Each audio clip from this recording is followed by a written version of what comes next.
Hello and welcome to Farm Vlog Dreams with Gene. And MENA's on our mind, so we'll be talking about the Middle East today, primarily the totally controversial and not completely delusional topics of Syria and Iran.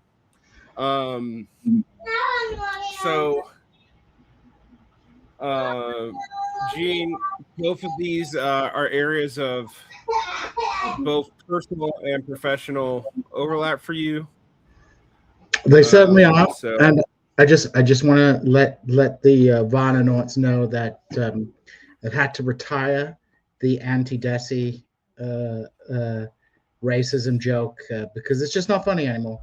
But yes, the MENA stuff is getting out of control, and the discourse is quite bonkers, especially around Iran. There's a lot of crazy, information going around. The coverage is extremely interesting.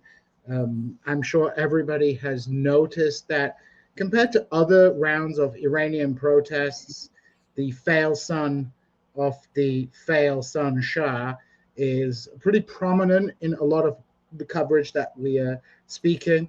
Now, of course, me and my partner Sarah, we've noticed a lot on our social media feeds. There is an enormous amount of pro-Shah slogans going around, like TikTok videos, clip montages of Iran under the Shah with people, I don't know, playing tennis or like girls going to school, that kind of stuff. Huge amount of propagandas. Lots of videos of people saying the slogan, Yek Millet, Yek Parcham, Yek Sha'ar, Javid Shah, which means, one nation, one flag, one Shah, long live the Shah. We're seeing a lot of that going around as well.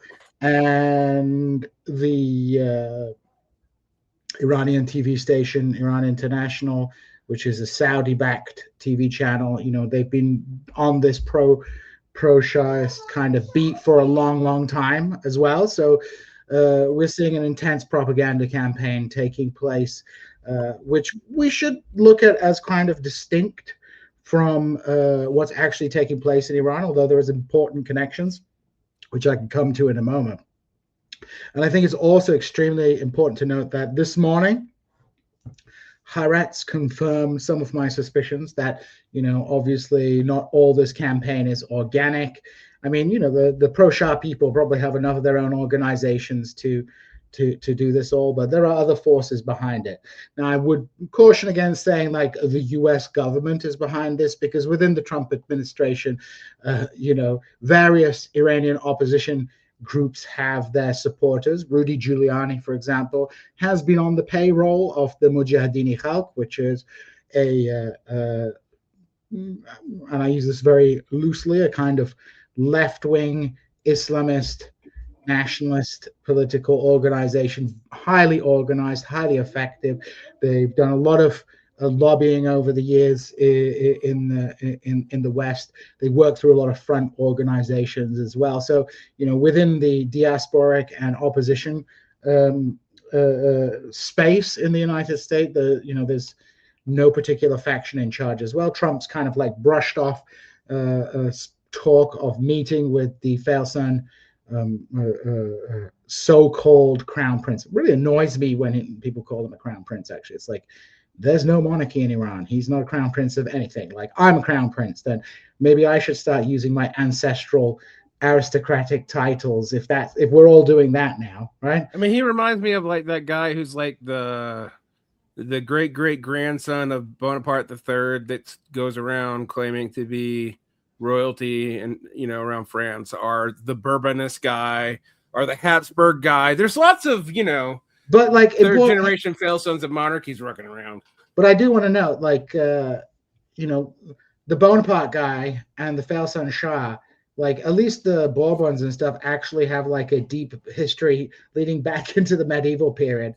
The Bonapartes just nicked it in the 19th century, and the Pahlavi, like Reza Khan Pahlavi, was just basically kind of an illiterate dude who joined the Cossack brigade and rose to like prominence within the Iranian government after the First World War, and initially wanted to establish a republic, but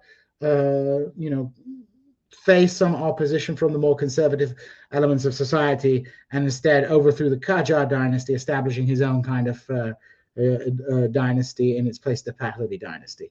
So we have this huge propaganda campaign. I've never seen anything like it. There's always pro-Shah propaganda lurking around on certain corners of the internet, but there's a real push going on at the moment, and it's like it must be botted to hell. There's probably some people liking it. There's a lot of pro-Shah sentiment amongst the diaspora, as people will know. Large numbers of pro-Shah people, former officials, former intelligence agencies people, business people, left Iran after the revolution. Many of them settled down in places like California, and there you'll find, for example, within the Iranian community, a significant bit of a significant sense of pro-Shah sentiment, quite understandably so.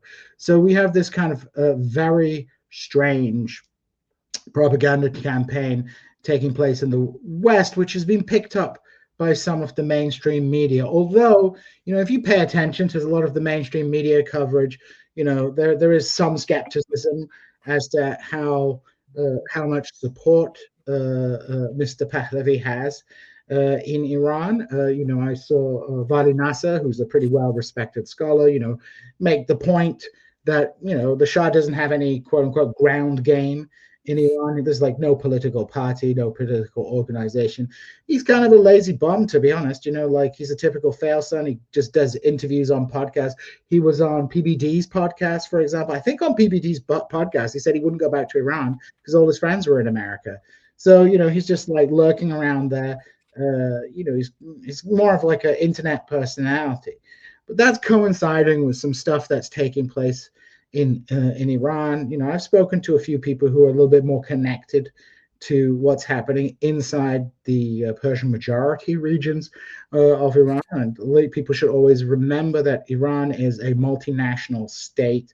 You have Persians, maybe 50 to 60% of the population, but then you have like lots of different national minorities, the biggest being Turks, or perhaps we might call them Azeri Turks, but you have Kurds, Baluch, Arabs, you have sort of sub-ethnic groups such as in the north of the country, Turkmen, lots of different groups in the country.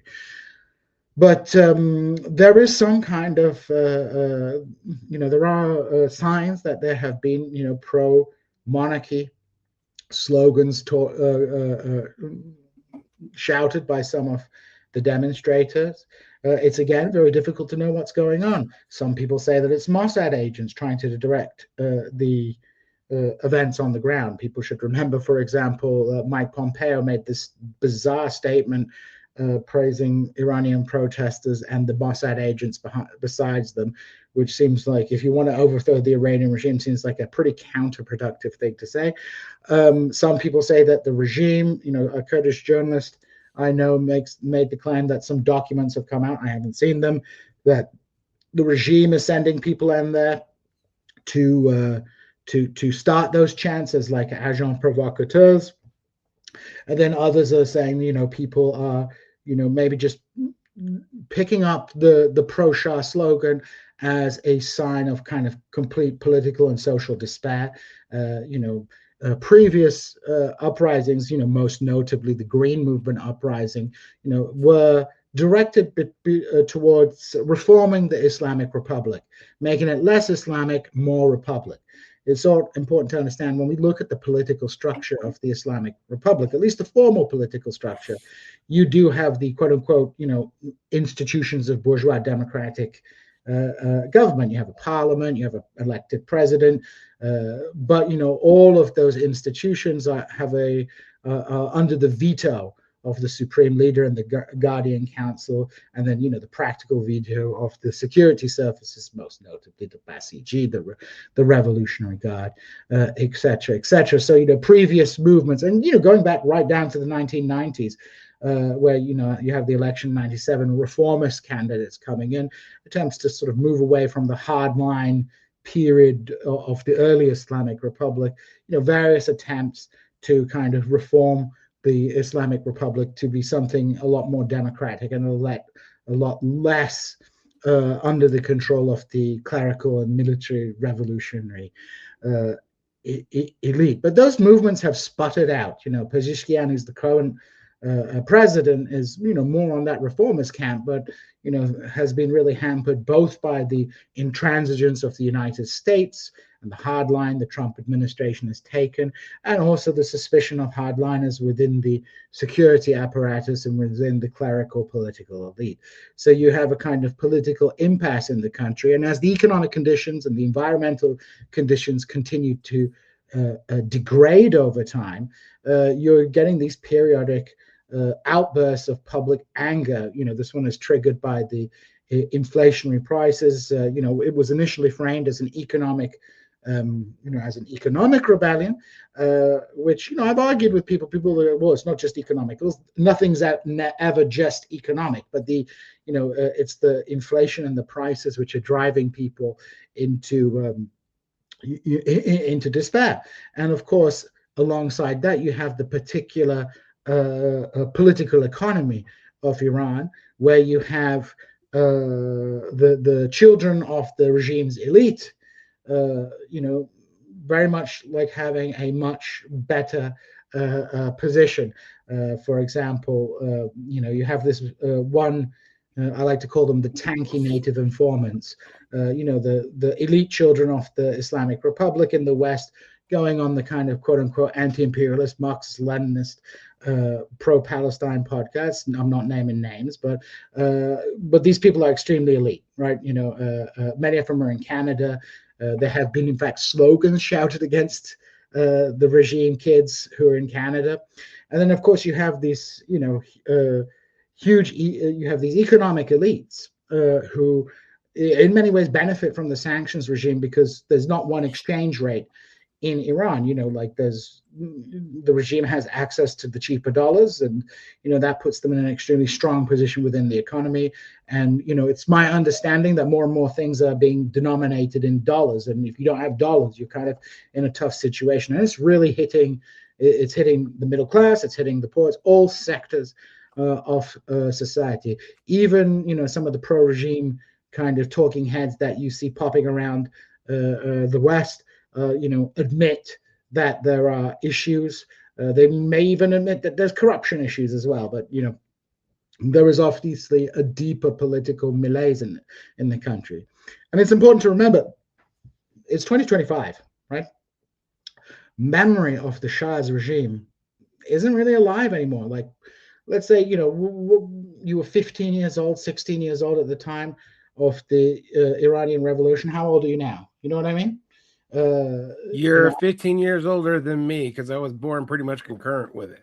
Exactly. You're so like 60. Like you're in your 60s. So like young people, millennials will probably remember from their childhood the Iran-Iraq War, et cetera, et cetera. They grew up in the 1990s.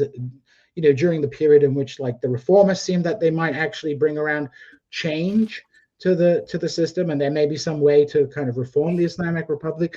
But now we're getting to Gen Z and millennials who are just in absolute despair about the future of the country. There's just no hope going forward. And what seems quite striking, and we were discussing this with friends last night, about how people are approaching Islam. It looks like there have been attacks on mosques, there have been attacks on shrines. How accurate the pictures you're seeing are coming out are extremely difficult. But there are several theories that could be behind this. It might be the regime trying to consolidate their support amongst more conservative elements of Iranian society by doing, again, agent provocateur stuff. Could be foreign intelligence service, that could be the conspiracy, or it could just be a generation who just absolutely see not just the institutions of the Islamic Republic, but the entire religion of Islam as the kind of root of all of their, problems and issues, right? You're probably seeing a kind of polarization amongst like the generation, 10 to 15 years younger than me, as they just feel that their youth and their hope, and they're like there's no hope going forward. So I think there may be, in response to this, at least among some segments of Iranian society, calls for the Shah simply as there is no other viable opposition. My friend Eskender Sadiki, who studies this quite closely, who's an expert on the Islamic Republic and who was interviewed on Novara, I think 2 days ago, made the point. I was interviewed on this show before, although I don't believe it is currently available for reasons that I'm not going to discuss on air. So yeah, so he he made the point that, like, what are the options right now? Repression, right? And I think he leans, and I kind of generally agree, is that I think there is perhaps an attempt to make the Islamic Republic look shakier than it actually is, at least in terms of its security apparatus. And we've seen this huge internet blackout. And it's not just internet. It's like, I don't think people can't phone there. It's like extremely hard to contact the country. So that's one of the reasons that it's very hard to verify anything coming out of the country. The regime could just like turn its guns on people, right? And use it probably is. And it probably that's is. what the rumors are, is that I was messaging with a friend of mine who is was very connected with the Green movement in 2009, who was quite high profile in that movement. And she was saying that her contacts were saying that the bodies are piling up, the hospitals can't cope in Tehran. Again, how much of that is exaggeration, how much of that is reality, we don't know, we can't verify. But I suspect that the hammer is coming down hard. The supreme leader was not in, was talking about vandals, thugs, foreign agents, that kind of stuff. The broader questions are, could there be some kind of coup from within the system? Is there anybody within that, anybody within the system who could push towards a little bit of liberalization? That is, or at least figure out a way to get a patron so that the banks aren't empty. Yeah, that would help. The other possibility is, which Iskander sees as a kind of variant of this, that you have a kind of Bonapartist figure emerging and kind of seizing the reins of the country. But again, who would do that? Qasem Soleimani perhaps could have done it, but he was liquidated by the United States back in the first Trump administration, and there is no sort of individual of similar stature. And not only that, the Iranian armed forces have taken a pounding over the last couple of years. The Israelis have inflicted defeat on defeat upon them, and the Israelis pushed a little bit too hard in the quote-unquote 12-day war, because they got a punch back from those ballistic missiles. But in terms of Iran's forward position in the Middle East, it's like, I would wager it's restricted to mainly Iraq these days. Hezbollah is kind of in a different position. So there's no outstanding, maybe someone who I don't know, or I'm not like the world's expert on Iranian politics. So maybe there's someone else who could do that, but there's no one with an obvious stature. And then of course you could have like an actual democratic break within the Islamic Republic, a move to kind of just moves towards democracy. Extremely unlikely. There's no reason to believe that the regime would liquidate itself with such polarization in the country. And then the final option, again, not impossible, but also remote, is that you could have the Syrianization. There was a lot of talk about the Syrianization of the country. Again, Iran doesn't have the kind of same sectarian soup as Syria does, but there is a lot of potential. Iran, over the course of the 20th century, has gone through periods of kind of centralization followed by state collapse. You have the constitutional revolution at the beginning of the century, which ends by about like 1911, and the central government virtually collapsing until Reza Khan Pahlavi seizes power, and then in the 20s and 30s, through enormous coercive violence and thuggery, reestablishes central control. Again, this breaks down in the wake of the Anglo-Soviet invasion in 1941, and again under the early regime of the Shah in the late 40s, central authority is reestablished, and then of course during the Islamic Revolution, briefly central authority collapses until it is again consolidated and strengthened.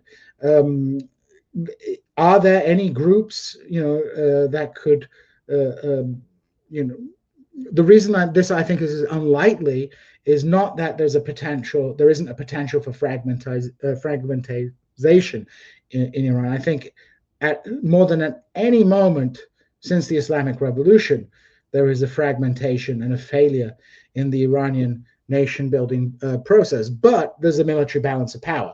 Does anybody have the amount of guns that they could actually resist the power of the Iranian security services, which remain linked and controlled by the regime? So Syrianization seems pretty far off as well. The reason I say that the Islamic Republic and the Iranian nation building program is in trouble is that there is no left or liberal alternative seen in Iran, and in many ways, insofar as there is organic calls for a Pahlavi return, this is kind of a right-wing solution to the problems of the Islamic Republic, and it's a right-wing solution which will not bring along the national minorities in Iran. I read an article today from a scholar of Iran who has been noting that there may be pro-Shah slogans shouted in certain parts of the country, but amongst Kurds and amongst Azeri Turks, a very important and influential community in Iran, a community that has not historically been attracted too much to separatism, there is no appetite for a Pahlavi. In fact, I have never seen separatist sentiment amongst Iranian Kurds as strong as it is at this, as it's been developing. I've been noticing over the last couple of years, the Iranian Kurdish intelligentsia has gone, super hardcore separatists. I'll give you an example. 20 years ago, I visited a camp of exiled Iranian Kurdish fighters in Iraqi Kurdistan, check it out, talk to them. And, when you looked, what their slogans continued to be were, autonomy for Kurdistan, democracy for Iran, right? This was the kind of slogan that was, within the party political line. The party may still maintain that line, but I think Kurdish opinion, at least among some sections of the Kurdish youth and the Kurdish intelligentsia, is far more radical. Slogans in Kurdistan include things like, in Tehran, they're fascist. In Kurdistan, they're occupiers. So, there's that separatist sentiment. Again, historically, Azeri nationalism, Azeri Turk nationalism, for a variety of different reasons, most notably because Azeri Turks are a very privileged elite often in Iran, or constitute a very important component of Iran's elite. For much of the last 1,000 years, Iran has been ruled by Turkic dynasties. Turkish groups are important in the clergy, in the ulema, etc., etc. So, separatist nationalism has never really taken root to the same degree as in other communities. But I've seen more, pan-Turkish nationalism than I've seen ever amongst the Azeris. Again, I don't think it's a dominant trend amongst the Azeris, or as strong as it is amongst Kurds or other groups such as Baluch, both of whom are not only non-Persian but also non-Shia. But there is like these ongoing kind of low-level insurgencies taking place, and those could ramp up. But I just don't think they're in any position to kind of challenge the state. But if we look at these calls for the Pahlavis to return, I think that is kind of analogous to the growth of separatism. In the absence of a liberal political project in which Iran's diversity is recognized and issues are to be resolved through kind of like democratic competition, or in the absence of a left-wing version of that, of a kind of class-based politics, what do people have left except nationalism? Now, a friend of mine messaged me today, and he was asking me what I thought about. He goes, "Well, like people are married, well, socially integrated. You there isn't, for example, like a huge social stigma in Iran about if a Persian marries a Kurd or an Azeri marries, outside of the community. Everybody has an Azeri uncle or a half Kurdish, cousin or what have you, right?" And I had a big long think about that, and I was like, well, that might make one feel a little bit better about the prospect of the country. But then I remembered Yugoslavia, and in particular Bosnia, which had a particularly high level of integration, and these things can go south very quickly. So it's quite concerning. It's quite scary. And of course, the ongoing conditions in Iran, the political impasse, is only made worse by the sanctions regime and the unrelenting war of the United States. The tankies always want to foreground, and I'm using tankies in a kind of sarcastic way, but they always want to foreground the U.S. imperialism, and the kind of economic warfare and actual warfare that has been waged against Iran. But in many ways, that has actually served to consolidate the strength of the regime. I mean, so right now it looks like there's also, look, at the moment, if you're even listening to the State Department, it feels like we might be fighting 5 wars at once, plus a war internally to the country at the same time, which of course would not be viable for any nation, even us. But there's apparently 2 warplanes being shipped off to the Middle East right now. Some have talked about it bombing supports for Iran. I don't know how that would help anything. Obviously, it would just be the top of government. It's hard for me to know, though. One of the things that I have gotten most pushback on in the last 3 days is saying that, because people have been misinterpreting what I said, for one thing, that the multipolarity that we have gotten was the statistically most likely one, and it involves the Bolshevik empires trying to maintain, sustain themselves on a regional basis, and people get really mad about that. And I think one guy accused me of getting this from the TV and not, reading the actual fucking books about this topic. Not that I cite more than Dugin and Lenin, but also Hans Morgenthau, E.H. Carr, and even fucking Fareed Zakaria. But the point that I'm making is that there doesn't seem to be any regime also really willing to help the Iranian regime right now in any substantive way. Russia doesn't want it to fall, but doesn't seem to be willing to commit anything. China probably the same. I don't know about the Azeris or any of the other Central Asian states, what they would do. It does seem like this will be left to be an internal affair, with the exception of the United States and Europe putting its finger on the button, on the scale. I shouldn't say the button, because it makes it sound like we're going to nuke someone. But I also don't know how serious that is, because you also have rumors that the U.S. is going to invade Greenland at any moment. That would certainly be easier than overthrowing the Iranian regime. Right. Although that would fundamentally end NATO immediately. It would be a way to do it without congressional authorization. So I think, one possibility that might happen is, over the years, the Iranians have cultivated the popular mobilization forces in Iraq. So you have the Shia militias in Iraq, Shia armed groups in Iraq, some of them which have had conflicts with the United States and have been attacked by the United States and Israel as well. They may be able to make use of those groups in a campaign of repression within Iran, much in the same way as Hezbollah allowed itself to become, the jackboot for the Assad regime, right? So they may be able to call in those favors. But as you say, Iraq is in no position to do anything. Turkey is not going to intervene on behalf of the Islamic Republic. For all their rhetoric, they remain wedded to the United States.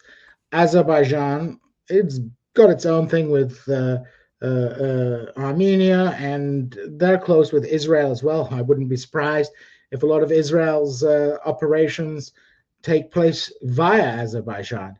And then what? Turkmenistan, Afghanistan, Pakistan, are they in any position to intervene in Iran? No. The Gulf countries, I mean, they could theoretically do something. You have a huge propaganda channels being, Iran International being broadcast. I actually always find it quite funny. A lot of the Shahist Iranian nationalists are deeply anti-Arab, but like their entire, propaganda campaign is bankrolled by the Saudis, like who they look down at the most. I don't think the Gulf Arabs really want to get into a head-to-head fight with the Iranian regime. It's not that the Iranian regime would destroy them, but they could certainly fire some missiles across the Persian Gulf and cause havoc in the oil industry. If one remembers a few years back, you had those, drone attacks on oil facilities, etc., etc. So there's just nobody in a position to support the Iranian government, their allies. I don't like to call them proxies. Actually, I think it's a little bit condescending to call groups like Hezbollah proxies or things like that. They're groups with their own agendas, etc. But the pro-Iranian quote unquote axis of resistance, which so many people put their faith in to resist, U.S. imperialism and the Israeli genocide. They're in no position to do anything, right? They're no in position to intervene. And of course, Al Qaeda's victory in Syria has, cut Iran's, pathway to the Mediterranean as well. So they're in a geopolitically extremely difficult position. They're deeply unpopular at home. But, so long as they can maintain a base of support within the armed forces and some kind of social base, I think the regime will be quite resilient. The Shah's regime collapsed ultimately because the Shah was like a tick on the body of Iran. He was imposed there by the United States and Britain. He didn't have a deep rooted in the society. He made political decisions over and over again, which alienated his base of support. His initial base of support in the more conservative reactionary elements of society were alienated by his desire to modernize, and that attacked their interests. His anti-democratic instincts and his authoritarianism alienated the intelligentsia, the urban proletariat, and large sections of the middle classes. And so by 1979, it was a relatively, and not, on top of that, the Shah was a kind of a very flighty person. We used to call him the suitcase monarch. He was always ready to run off like he had done in the 1950s. And, he bolted at the first time of trouble. And his paranoia about the security forces meant that they were kind of in disarray at the time of the revolution, unable to kind of perhaps establish a military regime, something of the type that had emerged in Turkey in 1980, where you have a kind of more coherent and independent armed forces from the kind of civilian government. So the Shah kind of was removed quite easily. But the Islamic regime, as much as people despise it, has deeper roots in society. Those are economic roots, those are ideological roots, those are political roots. They've had historically a firm base of support, and even as that base of support contracts, revolutionary regimes are a lot harder to dislodge because they're more deeply rooted in the society. They have a deep root in the political economy, something, again, I would emphasize has been exacerbated by the sanctions regime, which sanctions have this paradoxical effect, whereas on one hand they might limit a state's ability to engage in foreign adventurism, they do assist in the consolidation of power at home. And then, of course, you have the Iran-Iraq War as well, which helped consolidate that regime. So it's not an easy thing to dislodge. This is not, this is not a regime that that has been historically sustained by external forces. It's a regime that has been kind of forged within a crucible of both direct warfare and indirect economic warfare over 40 years. And Absolutely. even as the ideology kind of becomes empty, even as all of this kind of all of the, let's say, the kind of redistributive gains of the early revolution, etc., even as all these kind of fade into memory, there is still like some kind of oomph, as you might say, left in that regime.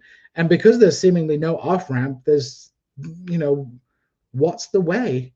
What's the path out? So we have this really fundamental impasse at the moment, and there's seemingly, the actions of the U.S. at the moment only facilitate the closing of ranks within that regime. So they will kill, kill, kill, kill, kill, because if they don't kill, kill, kill, kill, kill, they fear they will be killed. I mean, but that is the logic of every civil war. I mean, that's why civil wars are so fucking bloody. It's because it is zero sum eventually. I mean, like, and I'm not saying we're anywhere near a civil war in Iran. I mean, like, although who knows? We don't know.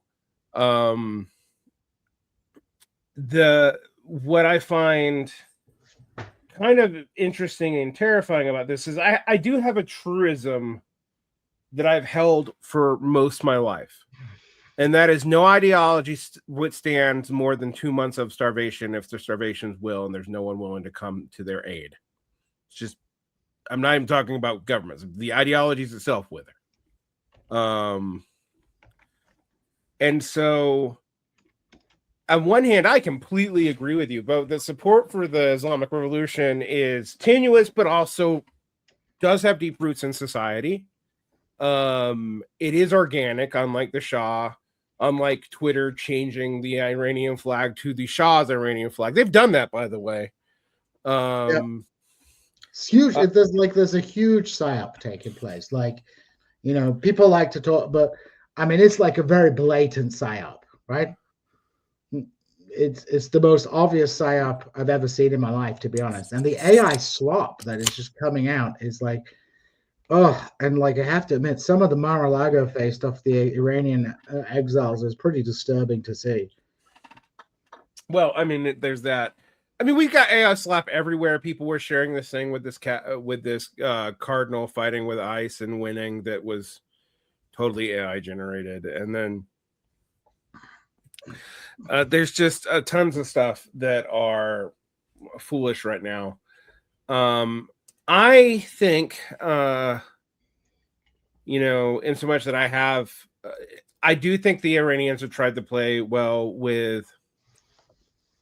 I mean, they've been trying to get a deal with the West for a while. I mean, and they had one under Obama, and they seem to have mostly played by the rules of it. I mean, the tearing up of the Iran nuclear deal has truly been a disaster, because it's created this impasse. Because with the nuclear deal, there was perhaps an opportunity for the economic situation to be alleviated, the siege to be ended, at least to a certain degree, and I think that would have, facilitated, a certain degree of opening up in society. It may have provided, may have provided an opportunity for more republic, less Islamic. It may have also created an opportunity for alternative bases of economic power to develop for a more equitable society. But now we have this kind of siege economy, which is not too dissimilar from the dynamics during the 90s in Iraq, where the siege economy basically meant that everything was in the hands of Saddam and his buddies, and everyone else was kind of screwed. The Islamic Republic, there's a broader base than the Ba'athist regime in Iraq, but similar dynamic. Who's getting the last loaf of bread? It's not going to be Javid down the road. It's going to be some Syria war veteran, right? That said, I mean, if this week's events are any indication, that does mean there might be internal fracturing within the regime itself, because if and this is all, I'm going to answer a question: is Iran the second darkest information zone, with only North Korea more opaque? I'm going to tell you right now, Iran's more opaque than North Korea. We probably know more about what's going on in North Korea today at this very moment, through at least exchanges with Chinese and Russian sources than we know about what's going on in Iran. And that's not normally true. Like, Iran is not normally that closed off. It is right now, which means that, we can know what's responding to it in the West. I mean, Djene has ties to Iranian scholars. I have ties to Iranian expatriates that I've talked to, many actually. It's a weird thing in my life. I go down to the Persian grocery store all the damn time. So it's talked about a lot here. I'm not even I'm not I'm not in a big hotbed of like rich Baha'is. I'm mostly, here is a lot of well, there's a lot of Shia people, and a lot Iranian of people, Jews. a lot of people go back and forth. Until recently, people could still get visas and come back and forth. Here at Missouri State, we had a number of students coming from Iran during this period, studying their university here in the United States. People I know from the UK travel back and forth and things like that. So it's not like it's a hermit kingdom where like you can't get in or out, right? Right. People could travel. There are of course risks. There are people who been arrested and things like that. But people could travel, people could visit. You could do tourism and stuff like that. It's like there was a flow of information. They would let Americans in if you were willing to have it in your passport and deal with it when you came home. I've known someone who'd done it. Like, yeah, I mean, what's his name? It's not like the only Iranians in the West are people who fled in 1980, right? right. There are people here coming all the time, right? Or were coming all the time. Now that's tightened up because of the Trump administration, but you Thank still God. have large numbers. Like this is the thing. One of the things that annoys people is you have the regime people, being in Canada and like studying, going to elite institutions. I'm not going to again name names, but there were always scholars at Oxford who were always like looking to bootlick regime people so that they could get access to Iran, et cetera, et cetera. And many of these people, there are people who go on the podcast circuit, who are in the West and go on the podcast circuit, and they're like the daughter of an Iranian diplomat or the son of Khomeini's doctor, right? Who speak good English and who, give the quote unquote other side of the picture, who spoon feed a certain variety of anti-imperialists the story that they want to hear. That there may be a few flaws in the country, but actually, the regime is deeply popular, right? When it's not, right? When people have felt, especially since the Green Movement 2009, increasingly that there is no escape hatch or no pressure valve through which change can be achieved, and the future is just a human boot stamping on their face until the end of eternity, a human boot which is reinforced by another human boot of the United States, which also stomps on their face. So they're getting stomped on in two ways. So, trying to explain the dynamics that take place in the country and understand Iran in its own terms is not exculpatory of the actions of European or American imperialism. Obviously, Iran has profoundly been shaped by that condition, but that is also not the same as saying that the regime is deeply popular or that people aren't right to be angry. As one of the most annoying Iranian native informants on the podcast circuit always goes on about, like, how dare you criticize Iran? They're going to liberate Palestine. They ain't going to liberate shit, right? They are not going to liberate shit. And mark my words, like inside Iran, people will be saying fuck Palestinians, right? Because the Palestinian issue has become so connected as an ideological raison d'etre for the regime. People, just take a kind of knee-jerk reactive response to it and say, like, fuck those Palestinians. All our money is going to support Hezbollah, to support the Palestinians. Why isn't that money coming to us? Iran, when the neoconservatives complain that Obama, quote unquote, gave the Iranians all this money, there is a quote unquote rational kernel to that, because the end of the nuclear deal, funds were unlocked, and what happened? Iranian adventurism in Iraq, in Lebanon, in Syria, and they ain't getting the money back. Money that could have been spent on alleviating the situation within Iran was spent on Iranian geopolitical ambitions.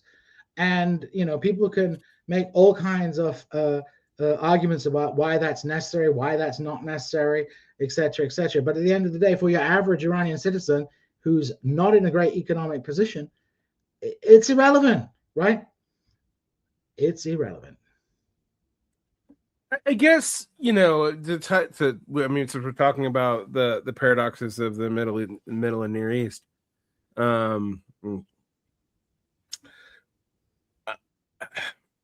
we have to talk about the Kurds because it comes up in multiple situations right now. We have this. There is a weird celebration, like a weird celebration of the end of the Ba'athist regime. Not a regime I'm fond of, but I knew that what was likely to replace it was going to be, worse. And it looks like right now, not only do you still have Syria being used as a pincushion for a lot of the world's bombs, which it's been now for over a decade, it also seems like we are seeing the Kurds get betrayed yet again, which is something I feel like I say every year and a half, Gene. I'll put it. I'd put it like this. It's like it's not even betrayal. It's just like the structural nature of Middle Eastern politics. Like I was actually thinking about for a second book to write was actually to be on this very topic about the role of the Kurds in the way that states consolidate themselves in the Middle East. But that's kind of a second order issue. Oh, Van's disappeared. I'm going to have to vamp for a sec. 1 second. Is he going to message me? Is he alive? Where are you, Van? Has power cut in the in Utah? I don't know. Anyway, well, what I was going to say was the regime. Al-Shara in particular has been quite astute in his foreign policy. It's very clear that he wants to make a deal with the Israelis. He has been very soft on the Israelis, despite Israeli expansionism into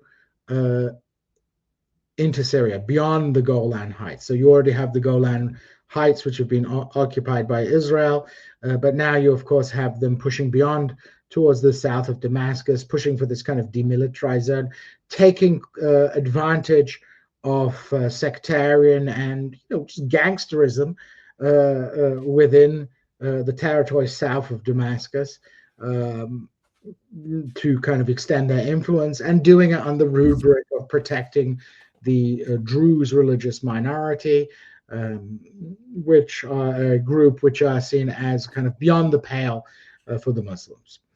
Also, Jolani is a protege of the Republic of Turkey.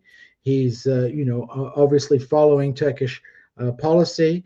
Turkey hopes to gain kind of perhaps military bases, something that Israel opposes, and Turkey will probably be at the forefront of the reconstruction of Syria. Turkey's construction industry is extremely important, and this is a new market for them to push into.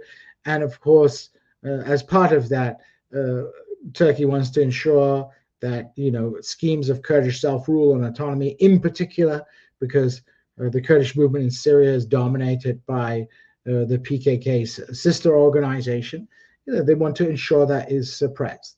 Then you have the United States at the same time. Al-Shara seems to have had a good impression on Trump, and the economic zeitgeist is neoliberalism. I wrote the article about it in Compact, which was the neoliberalism with Salafi characteristics. Islamism doesn't have a fixed economic policy. In the 1970s, the Islamic Republic cribbed a lot of the kind of left-wing populist discourse of that time period, engaged in redistributive projects of economic development, but even they neoliberalized in the 1990s. And what's the we're still at the end of history. Everyone's talking about the end of history, but are we really at the end of history? We seem to the path. I don't think we've ever been at the end of history. I both think history both never stopped, and also for all the post-liberalism, even Marxist-Leninists frame their arguments on liberal terms today, whether they realize it or not. I mean, that's my whole point. That's my whole point about arguing about the virtue of this or that regime that's under American attack is actually framing your argument in terms of liberal internationalism, because the opposition to military adventurism should have nothing to do with the character of a regime under attack. I mean, what's the worst regime that everybody hates? Erdogan's Hungary? I don't know. Let's say the U.S. went and did a regime change operation in Erdogan's Turkey, in Erdogan's Hungary, or I don't know where. They did a regime change war, in Saudi Arabia. Or we can just talk about the Yugoslav wars in Soviet or Noriega. And Noriega was a piece of shit. Yeah. Noriega was a piece of shit, and probably that's one of the few interventions that turned out better, right? For the people of Panama, because Noriega sucked, right? And it was the US's guy, wasn't he? Wasn't he a School of the Americas alum? Yeah, he was a School of Americas guy. I mean, look, I mean, one of the things we're very good at is turning on our guy. I laugh. It's really dark, but it's true. I mean, it's an interesting thing to think about right now. I mean, we're talking about this when at any moment the peripheralization of the core is a lot more possible. And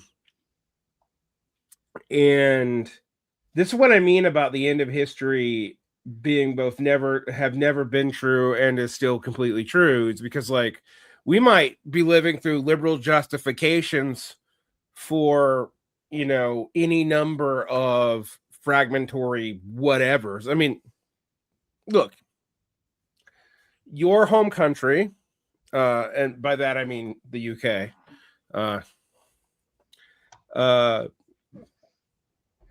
is degenerating to airship one remarkably quickly. My home country, where I currently live, is on one hand trying to Hadrian's Wall itself, on the other hand trying to do it in the most bellicose way possible to maintain it. I agree, it is to maintain its own imperial power, just in a different scope. And lastly, is doing it at the cost of, I mean, in my lifetime, I used to laugh because the liberals were being unserious about civil war when they were talking about MAGA chuds in 2019. There's a real sense that today it is a non-zero possibility that you could have a National Guard opening fire on federal agents, or a non-zero possibility that you could have the invocation of Texas versus white when a blue state that's had all of its funding cuts from the federal government refuses to send federal taxes. Those are all real things that are non-zero. They're not likely yet, but they are non-zero. Now, I say this because that makes all the stuff going on with all these power plays everywhere else really damn precarious. We're talking about the Middle East, right? And I'm talking about the situation in America. But like the United States has been putting its finger on the scales in all these situations. So much so that, like, on one hand, no, we wouldn't honestly be talking. I said if the world wasn't on fire the other day, we'd be talking about Iran. And then I said, friends like, no, we wouldn't. I'm like, well, we wouldn't honestly be talking about it, right? Because hell, most people be talking out their ass and whatever the media told them. But they would be talking about it right now. This is like 7th thing on the fucking news panel, and the same with what's going on in Syria with the Kurds. It's like where I would have put like what happened with the Azerbaijanis and the Armenians a couple years ago that no one was fucking talking about. Well, I would say this: like, the U.S. is probably not particularly happy about what's going on right now, but they've got a lot of other things that are taking place at the moment, and there's really short of a military intervention, there's not really much the U.S. can do possibly at the moment. Right. The enclave in Aleppo that has been under attack has been, it's a Kurdish neighborhood that has been under SDF control for ages. And, there's an intense propaganda campaign being directed against the SDF. Now, I'm fine with criticizing the SDF. Like, they've done some pretty dumb things, some pretty shitty things. Somebody in the chat asked about the child soldiers. I don't know how true all that is. There has been, like, accusations in the past that they have recruited from, 16, 17-year-olds. That's certainly true. Some people just go and join them for a variety of different reasons. For example, a lot of young women to escape socially conservative backgrounds. This is kind of an escape hatch, as joining the SDF, getting a weapon and, becoming a fighter is, just like young men, is a kind of an exciting opportunity and a way to escape a stultifying social life. And also the SDF, years ago said that it wasn't going to recruit child soldiers. So there's a harsh propaganda campaign going, particularly from Turkish-backed think tanks. So this is really about Turkey. This is really about what they want. I suspect that this operation, which is being launched by, ISIS and Al-Qaeda veterans. I mean, like, there's a guy called Robin Kassab he's like an Anglo-Syrian author, always trying to justify anything the Giuliani government does, like, through woke language. Big dude looks like he's not allowed within 250 meters of a school, to be honest. This like I said, it's fine in my book to criticize the SDF. Like, I wrote an article not so long ago about this, about like some of the illusions about Rojava. There are things to praise, but honestly, at the end of the day, if you're expecting like the anarchist utopia to emerge from like a periphery of a periphery, you really need your head checking. And at the end of the day, the political order is a kind of anarchist Bonapartism, like centered around the military commander of the SDF forces, Muslim Kobani, right? So you have this kind of situation on the ground. But, don't suddenly like criticize the SDF and then act like Al-Qaeda or whatever we're calling the new government in Syria are like some kind of like saints. These are people who have engaged in a lot of head chopping, a lot of violence, and see it with your own eyes. We're already seeing people being executed, people being like killed, and this is all, I think, in an attempt to pressure the SDF to, at the very least, withdraw from Arab majority regions. So I think that'll be the next fault line. But there it's going to be a little bit more difficult because this is where the United States has interests.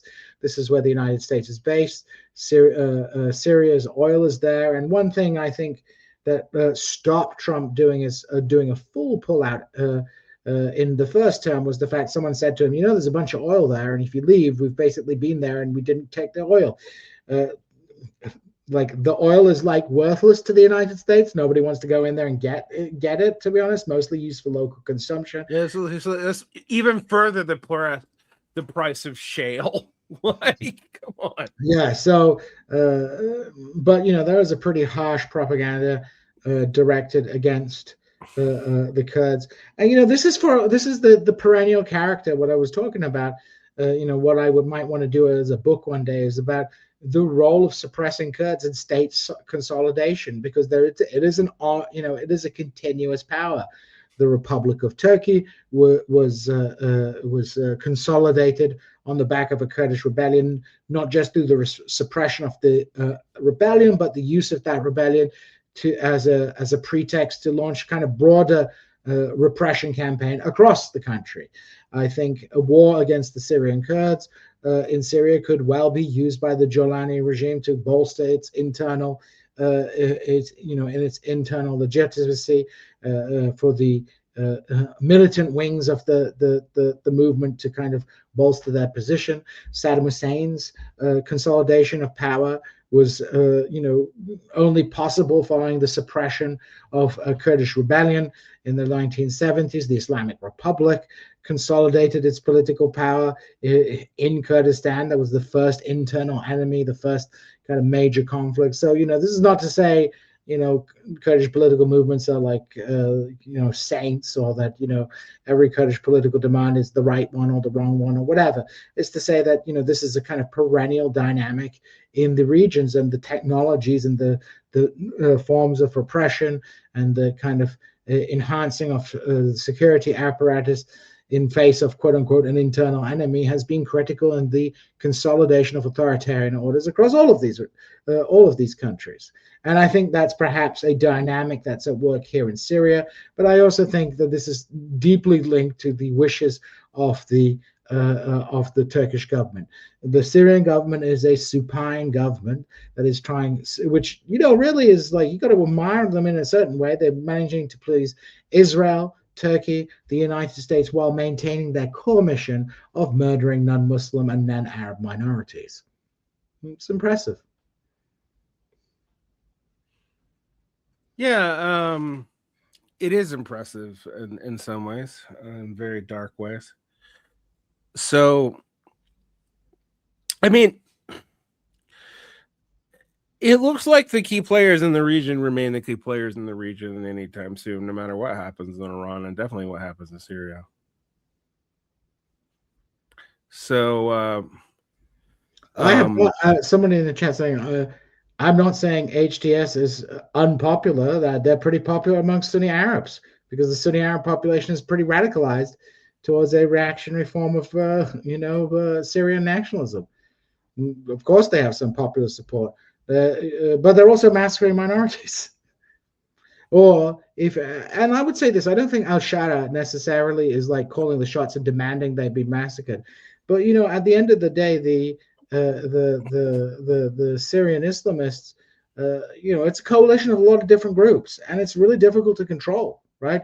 I don't think Jolani wants like too much trouble, to be honest. I think he just wants to like get some foreign direct investment, enjoy some Dubai chocolate, and just chill. But there's a lot of very radical people within the Syrian armed forces. So if we think about, like, I want to point out that point on everything. I've talked about this even in terms of like studying the Soviet Union and the purges. When talk about the death tolls of the purges, of the death tolls of the Cultural Revolution, which I actually tend to defend a lot more than a lot of people like. Just because you want to send podcasters to like work in picking strawberries in the Midwest. I also wanted some professors to pick strawberries in the Midwest, but you're already there, so I don't have to send you anywhere. I've also picked strawberries. Yeah, I know you like that. Mm-hmm. You're living through rustification, Djene. No, in all seriousness, my kale is all dead though. So that's unfortunate. Really, none of it. Yeah.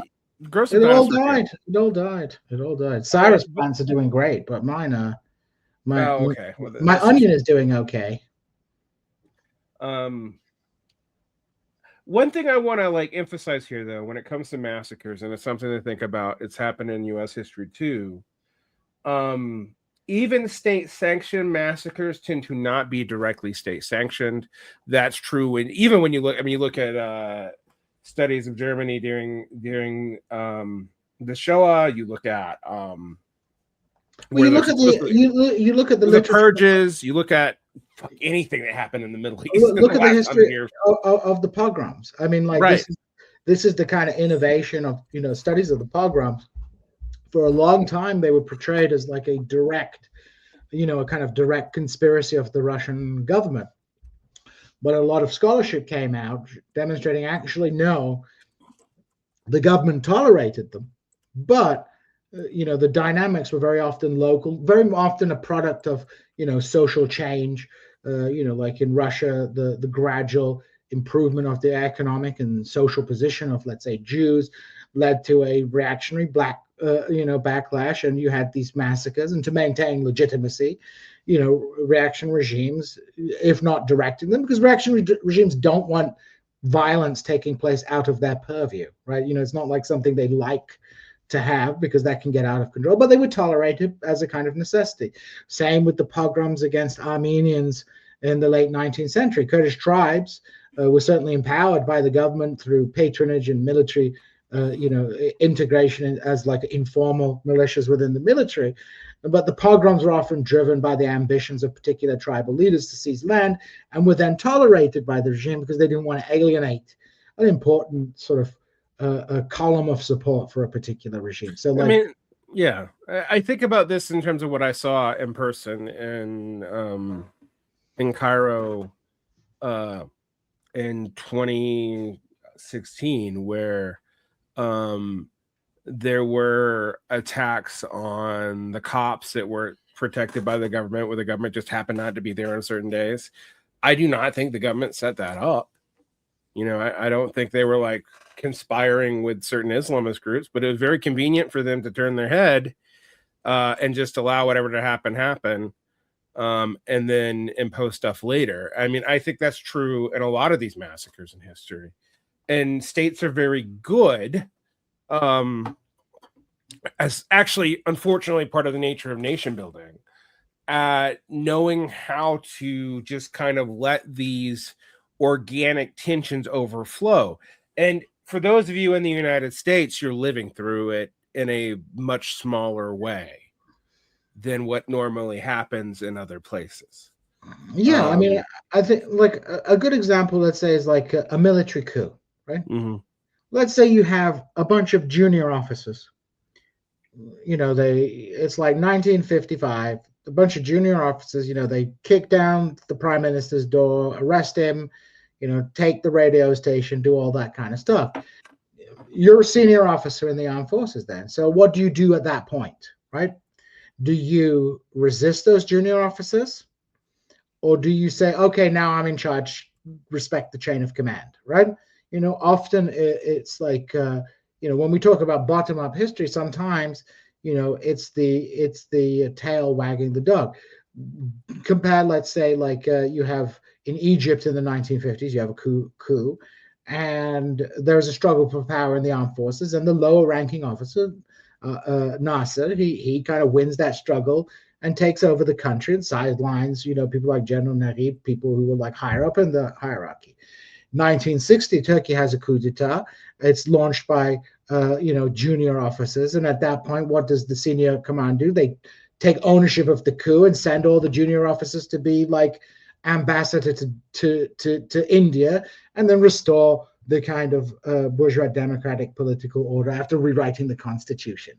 So like, often, when you have hierarchical institutions, it's not just a top-down process. Like within that institution, the actions of lower-ranking officials can force the hand of those who are formally higher up in the chain of command.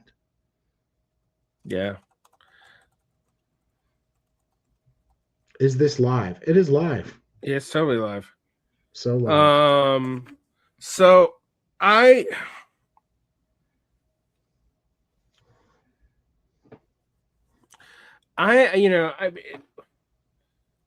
we ask ourselves what,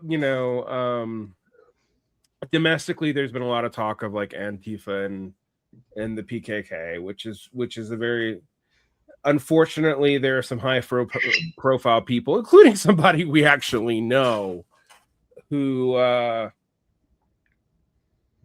went to Rojava during that time period. I mean, Brace Belden did too. I think a lot of the left really deliberately deluded itself about the viability of that model, and what that would mean in the geopolitical situation that the particular Syrian Kurds were in, with Turkey being right there bearing down on everything. And I think there's been a lot of over-optimism about what would even happen if you did get rid of these regimes, which often leads to like left liberals making profoundly conservative arguments, but ones that unfortunately seem to be somewhat true. So for example, what I mean by that is like, I mean, we saw what happened in the Arab Spring. Like, I mean, even Tunisia's gone now, so it's like, right. Utter failure. Well, this is the problem. I mean, I think the issue is not just, it's not just that there's no kind of left-wing alternative. There's no liberal alternative, right? There's no kind of deep-rooted kind of notion of a liberal political order that is voluntaristic, that respects, individual rights, and we just have this kind of authoritarianism, whether it's a kind of secular variant of authoritarianism, whether it's an Islamist version of authoritarianism. You just have like, what was it that, what's his name used to say? Gore Vidal said there's two, the United States has two right-wing parties or something. Like we've got multiple choices of right-wing politics.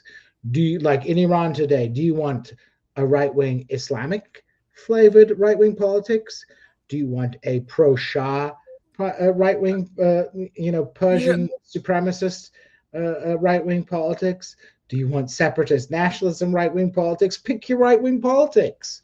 I want to like emphasize this though, because people come at me and are like, "Oh, America doesn't have a left wing, but these places in Europe or whatever else do." And I'm like, "Do they? Do they?" The moment Corbyn leaves the infrastructure of labor, he's a joke. And just look at our party for proof of that.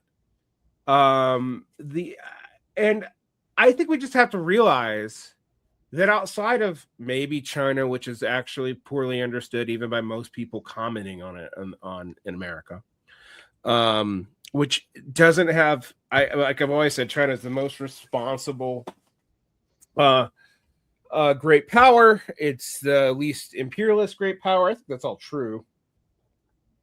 But that doesn't mean that it's even helping out BRIC states, at the end of the day. Definitely in doing shit about Palestine or... There's no Chinese international of political parties that are anywhere near power that is like, offering... Except in maybe Cambodia where there's 40 of them. But not Cambodia. Yeah, but you've got China. It's not like the Chinese are trying to export their model, right?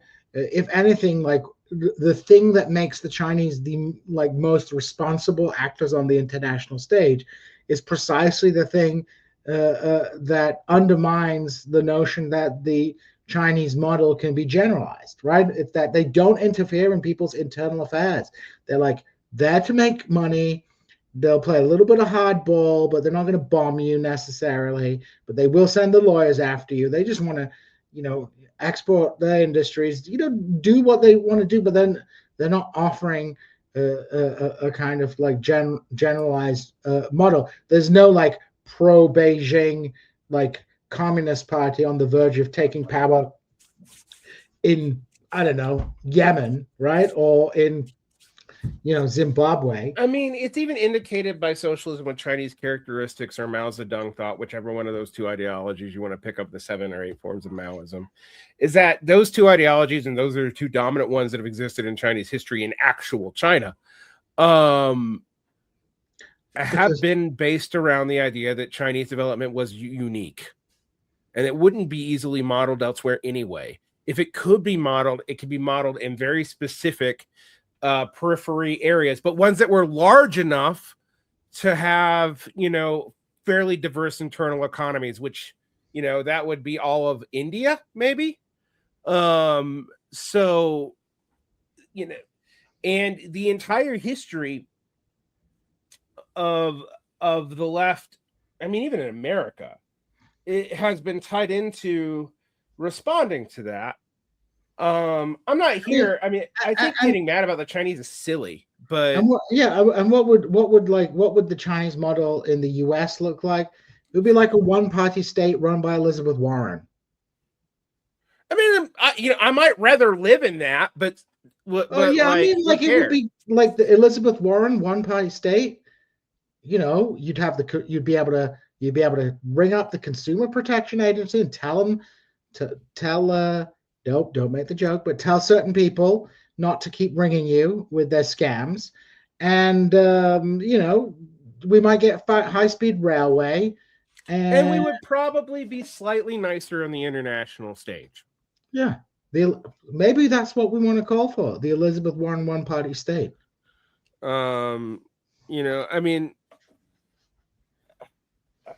not the Chinese are not going to be exporting their model, right? I mean, my problem right now is that I agree with a lot of people that the American left, in so much that it exists, and it does exist. I'm actually kind of also tired of there is no American left. No, there's an American left.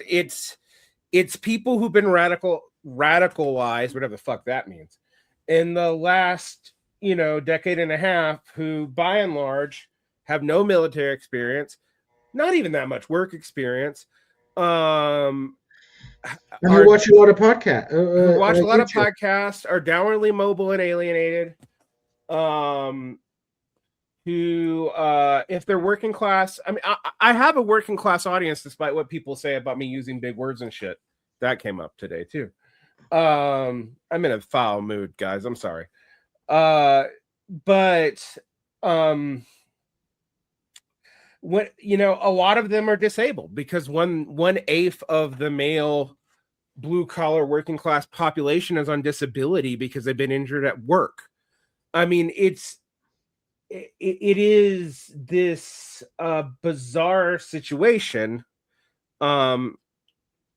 where I want to say that the US left has failed, but it failed so fucking long ago at this point that it's like kicking a corpse. Insofar as there's a US left, you have we I think me and you've been talking about the long 2016, right? Yeah, we have.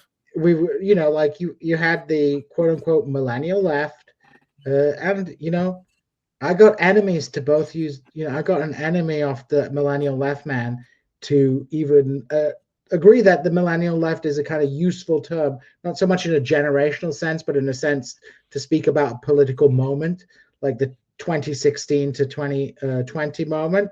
And I started with the end of the 90s anarchistic, in saying anarchist is actually giving it too much credit. All that anti-capitalist stuff like they did in Seattle in 1999. Yeah, right. It's like my ingratiation to the left, by the way, led to me, I think it's one of the 3 events that led to me being, for only about 4 years, a flaming fucking reactionary. Was my experience of that.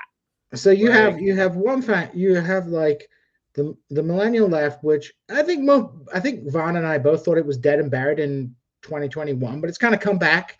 I'm actually surprised that it's come back in Avengers, but largely in response to the Trump administration, and I don't think it's simply because of the kind of more repressive attitude of the Trump administration, but more to do with the complete devoid.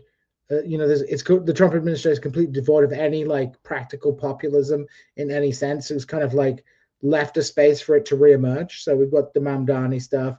We've got, and what's going to be interesting for that faction of the American left is how well it will do in the upcoming primaries. Will they get 1 or 2 people? Will they get 10 or 15 people? Or will there actually be a kind of sea change? I don't know at the moment. I highly doubt it. I mean, but what I'm saying is it's going to have a presence. So there's that, and then you have the kind of the faction of the left who's in America, whose entire being seems to be taken up by self-flagellation about how terrible Western leftists are, and who, while complaining about Western leftists, seem to want to outsource the struggle against imperialism to people living in third world countries. I mean, like, we outsource a lot of shit to the third world. Why not anti-imperialism? And whose entire identity is about whining about how bad Americans are. I got news for you. Everywhere in the world is the same, right? Like, everywhere in everybody, like, it's all, everything's Americanized, right? Like, there was a well-known Kurdish feminist, someone I know personally, who was complaining the other day on Kurdish TV about how, nobody cares about, like, culture, poetry, and art anymore. They all just want to be vloggers, and, like, that kind of. It's like, yeah, that's what everybody wants to do. They want to be they want to do, like, vlogging and, like, fashion, and people are depoliticized, right, in a really deep sense. So, and that's not just in America, that's everywhere. People love the consumerism. I mean, what do you think Iranians want, right? If Iranians can, like, get rid of they just want to be able to have a freaking hamburger, to, like, do some cool stuff and things like that, like, do a bit of consumerism. They like, what is Jelani doing? We had this whole jihad in Syria for years. And what's the result? We're going to have, like, foreign direct investment, and you can go to a designer hijab shop. You know what I mean? Well, this is this paradox of where we're at. Because on Don't one make me hand, talk about Oz Kataji, a piece of shit blocked me anyway. He's a real dump face. Screw that guy. all He's right. friends with Alfie. I mean, if we ask ourselves a couple of things, like, somebody asked me the other day, what do I do for the working class on YouTube? And I was like, nothing. That, like, I'm a teacher, I'm a union rep. I educate people through this. Like, yeah, there's working class people. There are people who don't have college education, because I don't even know what people mean by working class when they bring it up. I guess they mean not college educated, and they assume that people without college education can't ever understand technical jargon because, they don't use it on their jobs or anything. But my response to that is, like, this, being a political influencer, you're not really doing politics. The best we can hope for is that people will listen to this, learn something from it, and do something. But we know that what most people are going to do is parasocially attach to somebody, and go on it until that fad runs out, because that person probably attached themselves to some internal political movement or made some kind of hot take that didn't make any damn sense, and then they fade in popularity instantly and start disappearing. And it really, I mean, Jason Miles is not wrong. It really does have the feel of subcultures. And we have to talk about subcultures for a second, political or music or whatever. Subcultures start with hardcore devoted people. They move through attracting the public. When they attract the public, they also attract grifters and sociopaths who follow the more relaxed public, and you have a cycle with that. Unless you break out of being a subculture, that's how it goes. And so much of this, and I get why people outside the United States are, particularly outside of the West, are frustrated with this, because they hear people talking a good talk all the damn time. And let's be honest, Chapo Trap House had good things to say on Palestine. Did it change a fucking thing? Maybe internally for, like, two people, but I don't know that it's changed the outcome of anything. I went to the Palestinian solidarity protests here. Thought it was important. And you know why I did it, though? For the Palestinian community here in Salt Lake. I didn't do it because I thought I was going to do anything about the barbarism that has been happening now 3 generations to the Palestinians. And this just, I want people to understand, we're not giving you this information because we think it changes politics. We're giving you information that if you're ever in the place to do anything, maybe you'll be informed and not misinform people. I mean, this is my eternal frustration, Vine. It's and this is my frustration. I try to give my opinion, and I hate the word nuance, but I would prefer like I try to give as realistic picture of what's happening and try to see what's both sides, trying to understand what people are saying. But if you're not just like rah-rahing for a particular side in the conflict, then you're accused of being against that side. A mutual friend of us tried to give a nuanced understanding of what was happening in Iran, and the comments were all like, "You're a Zionist, you're a Shahist, you're like this." It's like, so you just want to hear someone tell you what you already think, right? I mean, it was pretty interesting when I thought about, for example, the scholar. And by the way, we might be wrong about stuff, right? We're constantly wrong about stuff. I want to be very clear on that. I mean, like, I am more knowledgeable than the average person on a lot of the stuff we're talking about, and that means I know shit. I'm serious about that. Like, I have made some pretty off the cuff calls, not even sometimes where I'm right about like the larger situation, but it doesn't matter because I can't predict what individual people do, which is why when a lot of you say this isn't going to happen or this isn't going to you should stop that shit. You don't know. All right. You don't know what is and is not going to happen. I've been hearing forever. Nothing ever changes. Nothing ever changes. Nothing ever happens. I even heard it last year. I'm sorry. If this doesn't count as something happening in the world and then things that's happened in the last, I don't know, fucking week, much less the last year, I don't know what would ever count. Like, so you're a bored, alienated person on the internet and you think that you have some political thing to say. Like, I really like, who cares? And when people come at me, they go like, what do you do? I do all kinds of stuff. Do you know what I not do? Talk about it on a broadly public podcast. It would actually risk my fucking strategy to get clicks. I'm a union rep. You will never hear me talk about the specific things I do as a union rep on this fucking show. You might hear me talk about it in abstract, but you'll never hear it. It took me years to mention what I saw in Egypt. One, because I wasn't gonna, like, what can I do about a country I'm not a citizen of? But two, like, it's dangerous. It was extremely dangerous. Here I can talk about what happens here in America because I'm here and I can tell you what we know about what's going on in Iran, which, is complicated. I've been trying to get my head around the Iranian situation, knowing people from there, having lived in the Middle East for, I don't know, most of my life. Like, I've kind of intuited since the 90s that a lot of what I was taught about it was bullshit, but that doesn't mean I knew anything.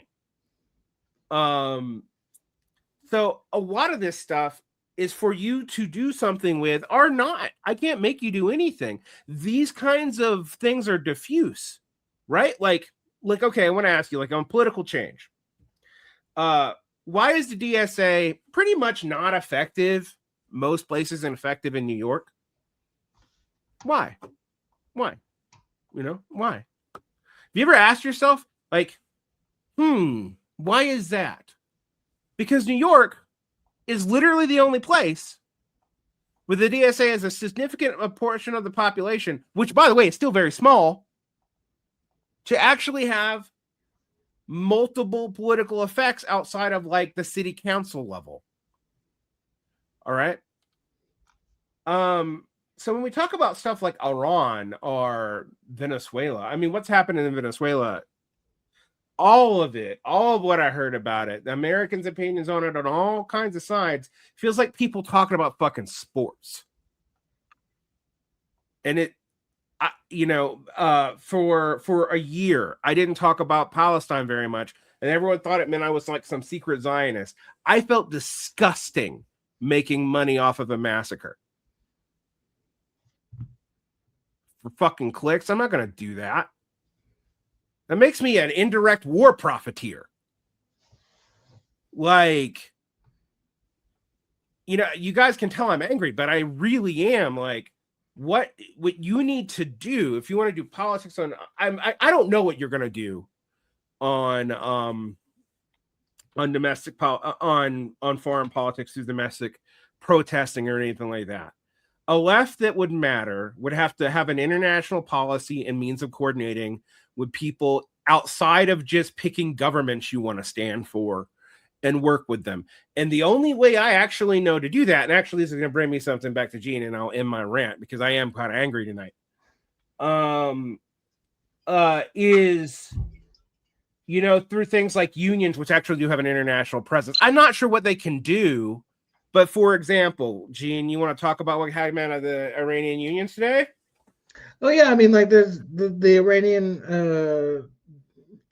unions were making sensible statements today. I can find it right here. I think I sent it to you. Did I not? Let me find it. Bear with me, people.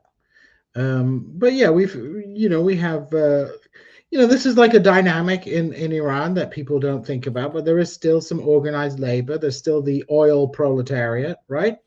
We still have those things, and there's been statements from the Labor Confederation abroad, calling for rejecting foreign intervention, because I think this is important to understand. A lot of Iranians, I'm not saying all Iranians, I'm not saying most Iranians, but I'm saying the significant proportion of Iranians are going to put their faith into a foreign intervention to rescue them. Why are they going to do this? Because they don't think there's any other option, right? Like when whenever you have a situation in which political avenues are closed down, some people are going to look overseas for their solutions, right?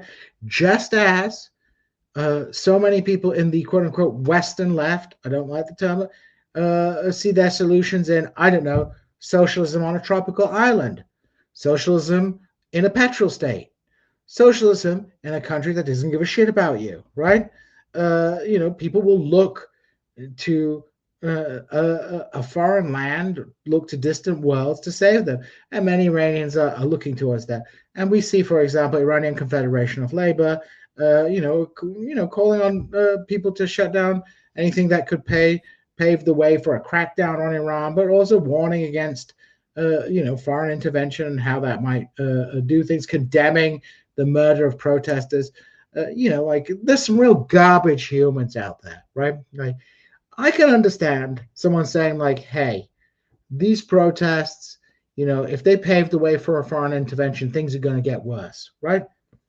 I understand that perspective, right? In fact, I think that's probably true. That's even probably true, right? I would say, like, careful what you wish for. Totally understand why you want, like, why you would celebrate if the Americans assassinated Khamenei, right? Totally understand, right? But that's not going to solve your problems, because that might actually just make things worse. So be aware that might be. But if you're actually going to just condemn people who feel like that under like a really oppressive regime, then you're just like like an inhuman person, right?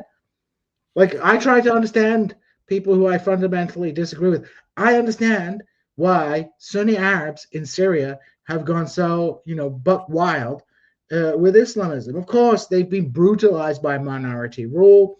They've been brutalized by secularism for years. So what's going to be the response to that? You think they're all going to become peace-loving Democrats? No. It's like, just because people feel a way and you understand why they feel the way doesn't mean you agree with the way that they feel, right? Also, I'm also going to talk about Islamists for a second, because it's a huge range of what that is. And I'm not an Islamist apologist. I'm not a big fan of religious government in general.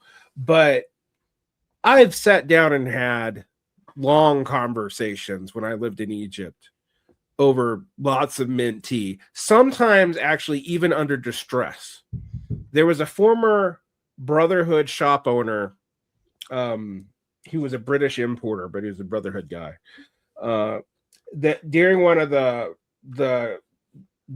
sugar riots and the crackdowns on the sugar riots, where there was just, you know, heads being broken, it was indiscriminate, and I just happened to be, even though I was in a kind of upper middle class for Egypt neighborhood, in the wrong place at the wrong time, where this guy took me in his shop and put me down in the basement, and like he protected my ass. I've never forgotten that. Like, he helped me twice, actually. Another time I fell down on the road, was fairly well injured, and he, you know, gave me water, got me up, got me to a doctor. Like, so I'm not saying that because that's just one story. That's just an anecdote, right? It doesn't really tell you anything about the nature of Islamism. But I talked to him about Salafism and the different kinds of Salafisms and all that, and I learned a shit ton. And I learned not to run my mouth off about what, oh, the Brotherhood, but even within a singular group like Qatabists in the Brotherhood, what they believed, or how they felt about Americans or whatever. Like, I mean, even in the Islamic Revolution in Iran, there was we often think about the fight between the Islamists and the communists, but even within the quote unquote Islamist camp, you had, Muslim liberals around Bazargan, who wanted a bit more, who were opposed to clerical privileges, for example, who just wanted a kind of conservative Republican regime. You had social revolutionary Muslims who believed in Islam without mullahs. You had ayatollahs who wanted a kind of more democratic order. Khomeini won that factional fight, but there was no singular position on the Islamic republics. There were people within Khomeini's camp who had different positions. There were Muslim liberals. There were conservative nationalists. So many different groups. Just as the left, the mythology that the left rallied behind the Islamic Revolution is that just this. Very famously, an important leader of the Tudeh party, the pro-Soviet party, absolutely capitulated to the Islamists, only to get put on trial and executed later on. Gave an absolute simping trial, like kissing ass to the mullahs, following the Islamists on the anti-imperialist line. But he was, the fact that the Tudeh party and parts of the Fedayeen, capitulated to Khomeini, caused splits within those movements, right? Left-wing Kurdish political movements, Komala, KDP Iran, both of which defined themselves as Marxist, never took it on. There were, minority faction within Fedayeen, the Aqaliyat faction, the minority group, they were opposed to the Islamic Republic. They resisted the Islamic Republic. Every single political tendency has multiple factions in it. This was during the Arab Spring in Egypt too. I mean, like the relatively tiny, I will also admit, Marxist factions in Egypt were spread all over the line, with people like Samir Amin in Senegal actually supporting the Mubarak and then the Al-Sisi governments. So the third worldist guy, and I find all this quite the way that a lot of people in the Americans, I mean, you want to talk about people getting, the way both sides talk about the Chinese Communist Party just baffles me. I know that we only really get to hear the Xi side, but that is a regionally complicated and probably ideologically complicated, but the ideological splits are only somewhat obvious situation, of which most people don't even have the language skills to meaningfully discuss, because I keep running into this when I deal with Chinese translation, because the translation doesn't make any damn sense. And so I'm like, I need a native speaker to really figure out what the context is for this. So we should be very careful of this. I mean, one of the things, I have a lot of critiques of Vincent Bevan's new book, but one of the things I think it was absolutely right about is on both sides of the representations of like the Arab Spring or what happened in Syria. You know who you normally get? Elite people who speak English. Period.